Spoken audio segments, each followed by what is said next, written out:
Buenas tardes, noches, porque ya está todo oscuro. Voy a leer un par de versículos que es de Proverbios. Es Proverbios 24, 13, 14. Y dice: Come, hijo mío, de la miel, porque es buena, y el panal es dulce a tu paladar. Así será a tu alma el conocimiento de la sabiduría. Si la hallares, tendrás gran recompensa, y al fin tu esperanza no será cortada. Pues aquí Salomón le recomienda a su hijo y por lo tanto también a nosotros comer miel porque es buena, y compara su dulzura con la sabiduría. Y Salomón sabía lo importante que era la sabiduría importante para caminar en la vida y por los caminos de Dios. De hecho, los primeros proverbios, porque el libro de Proverbios está escrito por él, los primeros versículos nos habla de tener conocimiento, razones prudentes, nos dan consejos de prudencia, juicio y equidad, o sea, de equilibrio, sagacidad para los simples, inteligencia y cordura para los jóvenes, aumenta el saber de los sabios, etc., ¿no? Y también nos dice que el principio de la sabiduría, lo dice en el 1:7, que es el principio de la sabiduría es el temor de Dios. Y eso mismo está en el Salmo 111:10, que se supone que lo escribió David, su padre. Y que entonces supongo que eso se lo transmitió a su hijo Salomón, el principio de la sabiduría, ese temor de Dios. La sabiduría de Salomón, yo más que un don que le concedió Dios después, yo más bien pienso que es una oración contestada, porque, y además fue una oración que agradó mucho a Dios que la hiciese. Cuando fue nombrado rey de Israel, pues Dios le preguntó qué es lo que quería y él, sin pensar en sí mismo, le dijo: yo necesito sabiduría para gobernar este pueblo, ¿no? Y para ser un buen juez, etc., ¿no? Y fue tal la sabiduría que Dios le dio que le dio no solo sabiduría para gobernar, sino en todas las parcelas de la vida, de tal manera que venían de lejos a escucharle y a pedirle consejo, ¿no? O sea, que Dios le dio en abundancia. Y además fue inspirado por Dios para escribir el libro de Proverbios, un buen libro dando consejos prácticos para la vida, ¿no? La pena es que él comenzó muy bien el reinado en el pueblo de Israel, sirviendo a Dios con integridad, pero después desobedeció a Dios y terminó torciéndose, ¿no? Entonces, bueno, en resumen, creo que es muy buena oración para poner en nuestra lista, ¿no? Pedir a Dios sabiduría para todas las cosas. Tú puedes ser sabio en alguna parcela, pero no eres sabio en todo. Y bueno, es bueno pedirle a Dios. De hecho, en Santiago 1:5 dice: si alguno tiene falta de sabiduría, pídala a Dios, el cual da a todos abundantemente y sin reproche, y le será dada. Que nos lo recordó Matías hace poco también, este versículo, ¿no? Lo que sí es seguro que la fuente de la sabiduría son las Escrituras también, ¿no? Amén. Y que empapándonos de ellas cada vez nos hace más sabios. Amén.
Bien, quisieran esta tarde, en este tiempo de meditación, de predicación, ver con vosotros un tema, un pasaje. No os voy a preguntar cuál es porque no me quiero desilusionar, que he leído los 2 jueves anteriores. Quiero llevaros a Lucas capítulo 15, la parábola del hijo pródigo. Si hubiera preguntado, a lo mejor me hubiera quedado en una decepción, entonces ya para decepciones ya nada de broma. Lucas 15, y lo digo de broma en el buen sentido, ¿no? El púlpito me merece todo respeto. Lucas 15, vamos a leer la parábola del hijo pródigo. Lucas 15, hoy vamos a leerla entera porque vamos a tocar diversos aspectos. El jueves pasado leíamos solamente una parte, creo que hasta el 22, pero hoy vamos a leer hasta el 32. Jesús dijo: un hombre tenía 2 hijos, y el menor de ellos dijo a su padre: Padre, dame la parte de los bienes que me corresponde, y les repartió los bienes. No muchos días después, juntándolo todo, el hijo menor se fue lejos a una provincia apartada y allí desperdició sus bienes viviendo perdidamente. Cuando todo lo hubo malgastado, vino una gran hambre en aquella provincia y comenzó a faltarle. Y fue y se arrimó a uno de los ciudadanos de aquella tierra, el cual le envió a su hacienda para que apacentase cerdos. Y deseaba llenar su vientre de las algarrobas que comían los cerdos, pero nadie le daba. Y volviendo en sí dijo: ¿cuántos jornaleros en casa de mi padre tienen abundancia de pan? Y yo aquí perezco de hambre. Me levantaré e iré a mi padre y le diré: Padre, he pecado contra el cielo y contra ti, ya no soy digno de ser llamado tu hijo, hazme como a uno de tus jornaleros.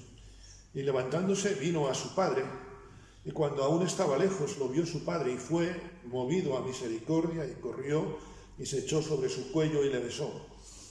Y el hijo le dijo: Padre, he pecado contra el cielo y contra ti, ya no soy digno de ser llamado tu hijo.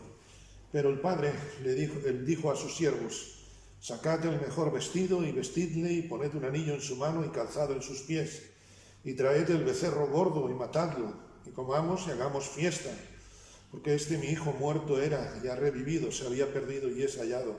Y comenzaron a regocijarse. Su hijo mayor estaba en el campo, y cuando vino y llegó cerca de la casa, oyó la música y las danzas, y llamando a uno de los criados le preguntó qué era aquello. El criado le dijo: tu hermano ha venido y tu padre ha hecho matar el becerro gordo por haberle recibido bueno y sano. Entonces se enojó y no quería entrar. Salió por lo tanto su padre y le rogaba que entrase, pero él respondiendo dijo al padre: tantos años te sirvo, no habiéndote desobedecido jamás, y nunca me has dado ni un cabrito para gozarme con mis amigos. Pero cuando vino tu hijo, que ha consumido tus bienes con rameras, has hecho matar para él el becerro gordo. Entonces el padre le dijo: hijo, tú siempre estás conmigo y todas mis cosas son tuyas, pero era necesario hacer fiesta y regocijarnos porque tu hermano era muerto y ha revivido, se había perdido y es hallado.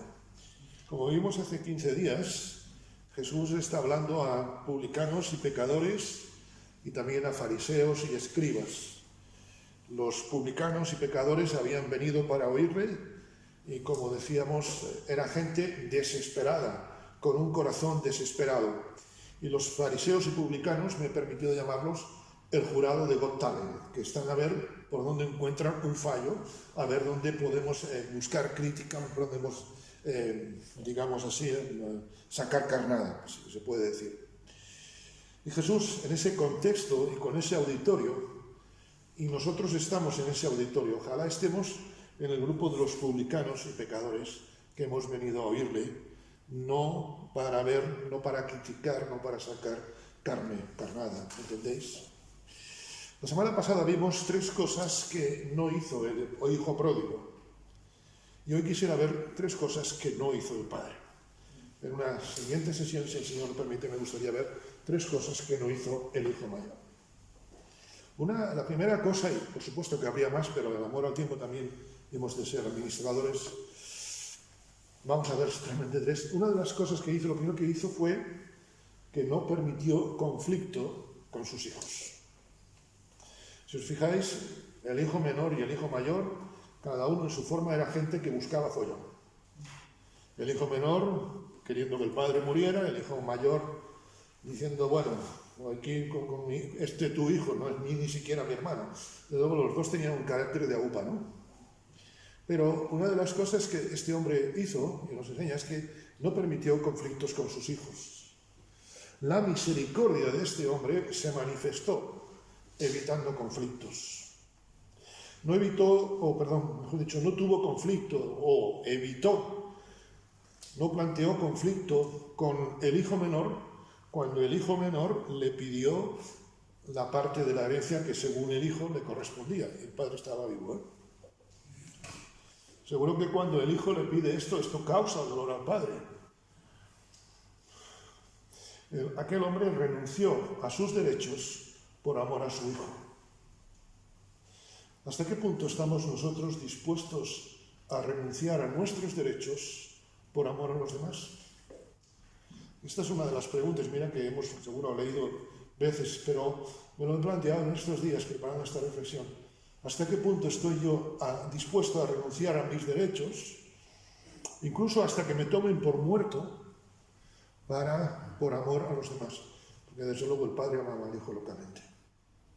¿Hasta qué punto estamos dispuestos a evitar conflictos, aunque como este hombre seamos pisoteados? El Salmo 34 es un salmo que habla de tristeza de David, habla de conflictos y dice, por ejemplo, en el versículo 4, busqué al Señor y Él me oyó y me libró de todos mis temores. Y en el versículo 14 del salmista David diría, busca la paz y síguela. No es solamente saber dónde está la paz, sino seguirla. La mejor forma de solucionar un conflicto es poner los medios para resolverlos, aunque eso signifique algo que no nos gusta, humillarnos, ¿verdad? Tenemos el ejemplo de Cristo, por ejemplo de Filipenses capítulo 2, vendría muy al caso, ¿no? Se humilló para que nosotros podamos ser hechos hijos de Dios. Se humilló hasta lo sumo, para que el conflicto que había entre el pecador y Dios se pudiera solucionar. O mejor dicho, permitidme, se humilló Jesús en la cruz para que el conflicto que Jonathan tenía con Dios se pudiera solucionar. Pero también, como digo, no permitió conflictos con sus hijos. No lo hizo con el menor, pero tampoco lo hizo con el mayor. Y a pesar de la respuesta del mayor, ¿verdad? A nosotros nos da una respuesta así a alguien y lo mandamos a paseo y más allá, ¿no? O le decimos dos frescas. El hijo mayor tenía un carácter, como cualquiera de nosotros tiene, con respuestas agrias. ¿Quién de nosotros me ha dado alguna vez una respuesta agria? Una de las cosas que más me duele en mi vida es haber dado una respuesta agria a veces a mi padre o a mi madre cuando niño. El hijo mayor era un hombre sincero, era un hombre honesto, dijo las cosas como entendía que eran. Y el padre en ese momento podía haberle llamado la atención por su actitud, en la actitud que él tenía con respecto al hermano mayor. Hombre, no digas que tu hermano, que es mi hijo, es tu hermano. Recuerdo una vez que tuve una expresión siendo niños un poco despreciativa hacia mi hermana, y mi padre me cogió por aquella terapia digital auricular, es decir, me cogió por aquí. No me puso como la dama de leche con los cascos, no, pero me cogió así, ¿no? Es tu hermana. Y el padre del hijo pródigo no le hizo esto. El padre aprovechó esa actitud para hacerle ver que estaba siendo bendecido más de lo que era. La forma mejor de solucionar los conflictos es teniendo puentes. Fue aprovechar la oportunidad para hacerle ver que era un bendecido. El padre no se pone a discutir, mira cómo tratas a tu hermano, mira que eso no son formas, a mí me vas a llevar la contraria, que soy tu padre. ¿Sabéis? Fue una hermosa oportunidad, yo no sé si a lo mejor llevaba tiempo esperándola, pero fue una hermosa, el padre aprovechó aquello para evitar un conflicto, para hacerle ver que tenía grandes bendiciones. No le echó en cara su actitud que estaba chafándole un día de tanto gozo al padre, ¿verdad? Había un cartel hace unos años aquí en una ferretería en Pontevedra que decía, aquí hoy hace un buen día, pero ya verás cómo viene alguno y lo fastidia. Y a veces sucede esto.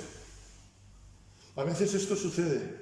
Pidamos a Dios ser como ese padre de la parábola, no reprochándole a los demás sus actitudes, aunque sean cainitas, si me entendéis, sino amándoles a los demás tal cual son.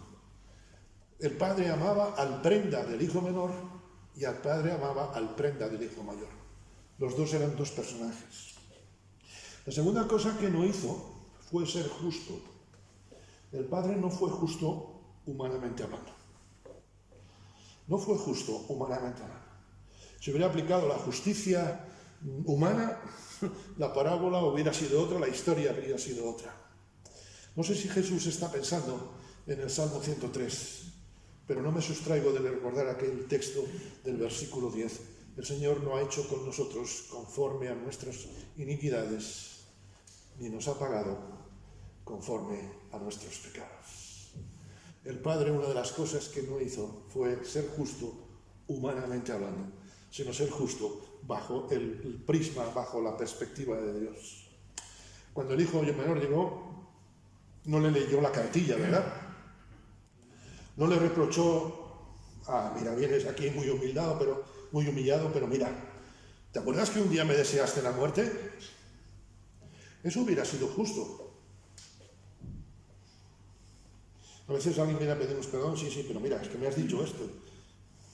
Cuando ves que hay un perdón sincero. El padre fue injusto humanamente hablando. No fue justo en el sentido humano, entiéndase, creo que me comprendéis. Y no le descargó todo el dolor que habría dentro de su corazón. ¿Cuánto dolor habría en el corazón de aquel hombre, verdad? Que mi hijo se haya ido, haya hecho todo eso, pero sobre todo que me haya dicho que desea mi muerte. No descargó todo lo que había en su corazón. Y cuando nosotros a veces nos viene alguien, prepárate, bueno, ya ni el paraguas le llega, ¿no? Le descargamos todo. En vez de descargar misericordia, descargamos a veces rencor. La justicia que aplicó con el hijo menor fue la que expresaría años más tarde el apóstol Pedro en su primera epístola, capítulo 4, versículo 8. El amor cubrirá multitud de pecados. No dice justificará, no dice bendecirá, sino no, el amor cubrirá multitud de pecados. No le dijo tampoco, y es algo que a veces tenemos un concepto erróneo del perdón, no le dijo, mira, aquí no ha pasado nada, no te preocupes, no. Simplemente le perdonó. Porque a veces decimos, aquí no ha pasado nada, pero el perdón, ¿dónde está? ¿Qué tipo de justicia, me planteo, aplicamos a los que se arrepienten? ¿Qué tipo de justicia aplico a mis hermanos, a mis vecinos, a mis compañeros, cuando vienen y me piden perdón quizá por algo que han hecho? Hace unos meses nos llegó un correo de alguien que nos hizo muchísimo daño. En nuestro corazón estaba el perdón, y os lo digo honestamente. Pero cuando llegó eso, yo tardé 2 o 3 días en responderle. Le dije, mira, no tenemos nada contra ti y deseamos que Dios te bendiga. Tú podías haber sacado, mira, sí, no te perdonamos, aunque nos hiciste esto, lo otro. Gracias a Dios nos da el perdón, ¿verdad? Pero por eso me planteo, ¿qué tipo de justicia aplico a los que se arrepienten? Pero tampoco, digamos así, aplicó la justicia humana con el hijo mayor por su actitud. El carácter del hijo mayor era muy peculiar, como el de cada uno de nosotros. Cada uno de nosotros no es raro. Cada uno de nosotros es insólito. ¿Entendéis? Cada uno de nosotros es peculiar. En una iglesia que estábamos, recuerdo que Marisa y yo fuimos a preparar una cosa en el local, y mientras ella estaba preparando las cosas, yo estaba colaborando, ayudando en la mesa. Me puse a pensar, como aquí nos ocurre en todas las iglesias, todos nos sentamos siempre en el mismo sitio, y pensaba en una hermana que tenía un carácter insólito, una hermana que en el trayecto de 5 minutos en el coche, o eras sordo o te chafaba el deseo de ir a la reunión. Era un carácter muy peculiar. Y pensé, no me gustaría ser como esta hermana. Y fui pensando en todos, fui haciendo mi lista, y tampoco me gustaría ser como este. Y cuando llegué a donde yo me sentaba, delante del Señor, os lo digo, pensé, tampoco me gustaría ser como ese que se sienta ahí. Porque cada uno de nosotros somos peculiares. No echemos la culpa al hijo mayor, todos tenemos algo de hijo mayor. Pero tampoco el padre le amenazó o le manipuló. El padre no le dijo, mira, o vienes a casa o te quedas sin terreno. Muchas veces actuamos queriendo que los demás cambien de actitud por presiones. Queremos presionar a los demás. A veces, y esto no es solamente de palabra, a veces puede ser incluso con sostenimiento económico. O dejas de decir eso, o mira que no te ayudo esto, lo ofrendamos, o cualquier cosa. No quiero darle ideas a Satanás. Fue injusto, humanamente hablando, con el mayor, porque el amor también cubre el carácter de otra persona. Aplicó un principio, nos veía antes Rossi en Proverbios, aplicó un principio de Proverbios. La blanda respuesta quita la ira. Pero la palabra áspera hace subir el furor. La blanda respuesta apaga el motor. La respuesta áspera pone el turbo. ¿Me entendéis? La versión libre Jonathan Bernat. Demos gracias a Dios, queridos hermanos, porque la justicia de Dios es diferente a la nuestra. Y pidamos que nuestra justicia refleje la justicia de Dios. Es mi oración en esta noche. Ciertamente, como decíamos en los temas de oración, ¿verdad? Pidamos al Señor perdón por no saber perdonar. Y la última cosa que no hizo el padre fue darle todo al hijo menor como si no hubiera pasado nada. Entre las bendiciones que vuelve, le da el anillo, el calzado, ropa nueva, que vendría oliendo la criatura. ¿De por qué? ¿No? ¿O de por qué? ¿Lo entendéis? A tufo de cerdo. Mucho. El padre le dio un vestido nuevo. Cuando el hijo viese aquel vestido, recordaría que un día no tuvo ropa. Cuando a veces veo mi vida, cosas de atrás, me tengo que dar cuenta de la misericordia que Dios ha tenido conmigo. ¿Y cuántas veces nos ha dado Dios cuando pensábamos que estábamos sin nada? Y sobre todo me recuerda que cada uno de nosotros, cuando estemos en la presencia del Señor, tenemos una vestidura blanca, una vestidura nueva. Esto es lo que Dios hizo, lo que el hombre hizo. Cuando viese el vestido nuevo, recordaría que un día, el último día que usó aquella ropa de trabajo, venía oliendo a cerdo, como digo. Y el anillo le recordaría siempre al hijo que había una renovación, que había un pacto nuevo con su padre, que había una vida nueva a partir de ahora, un compromiso, una alianza nueva con su padre que no podía volver a fallar. Ya el anillo antiguo no valía. El anillo nuevo le recordaría que había una nueva vida por la misericordia de Dios. De cierto modo, cuando participamos de la mesa del Señor, recordamos ese anillo nuevo que Dios nos ha dado y que nos hace tener un nuevo corazón. Somos nuevas criaturas, como sucedió con esto. Pero le dio muchas cosas, pero hay una cosa que no le dio. No lo encuentro, por lo menos. No le dio terrenos. El hijo mayor tenía terrenos, venía del campo, pero el hijo menor no le dio terrenos. ¿Os fijáis? Tú estás conmigo, todas mis cosas. El hijo mayor, pues eso, venía del campo. Dice,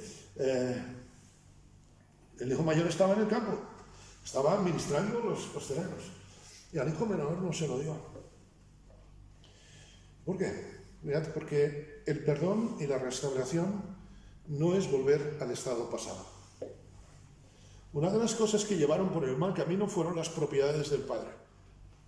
Ahora tendría el hijo lo suficiente para vivir, pero no tendría ocasión de volver a caer en la tentación del dinero o de la riqueza fácil.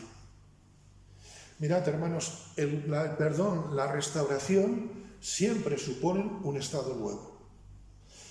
Por eso decía antes, cuando a veces decimos, no, aquí no ha pasado nada, todo tiene que seguir como hasta ahora. Mirad, la restauración, nuestra restauración, es un camino nuevo. No una vuelta al camino viejo sabiendo ya lo que nos pasa. El camino físico, la carretera de venir de casa nuestra aquí, prácticamente me la conozco como la palma de mi mano. E inconscientemente muchas veces, ya como sé dónde están los baches, los esquivo. Esto es lo que pasa a veces. Ya sé dónde está el bache. Este bache a mí no me vuelve a pillar. Hace años tuve un accidente, el coche me quedó siniestro, que tenía en una curva, bajando de Carballedo, y cada vez que paso por ahí... Pero no se trata de saber pasar mejor la curva, se trata de coger un camino nuevo. Nuestra restauración es siempre un camino nuevo, no una vuelta al camino viejo. Porque una cosa no podemos olvidar, Dios tiene misericordia, pero el pecado siempre tiene consecuencias. No os burléis, Dios, no os olvidéis, dice así el escritor, Dios no puede ser burlado, porque todo lo que el hombre sembrare, eso también segará. Sí, Dios tiene mucha misericordia con nosotros, pero Dios nos dice, o un camino nuevo, porque el antiguo no nos vale, porque conoce nuestra condición. Conocí a una persona que constantemente, tenía conflictos, pecados, y cuando le decías algo, siempre decía, es que Dios es grande. Y un día, un pastor lo cogió en banda cuando vino, es que Dios es grande, y tu cara también. ¿Sabes? Porque a veces justificamos, Dios es grande y Dios todo lo sabe. Pero ¿y nosotros? A veces no estaremos jugando con la misericordia de Dios. Por supuesto, este hijo necesitaba un proceso de restauración. Y el proceso de restauración empezó con la misericordia, pero empezó con tener una vida diferente a lo que era antes. Ojalá de estas tres cosas que no hizo el Padre aprendamos nosotros. ¿Sabéis para qué? No para ser mejores, sino para reflejar a Dios. Porque si vivimos, vivimos para Él. Y si morimos, morimos para Él. No para nosotros, sino para reflejar a Dios. Que Él os bendiga en esta tarde y siempre. Amén.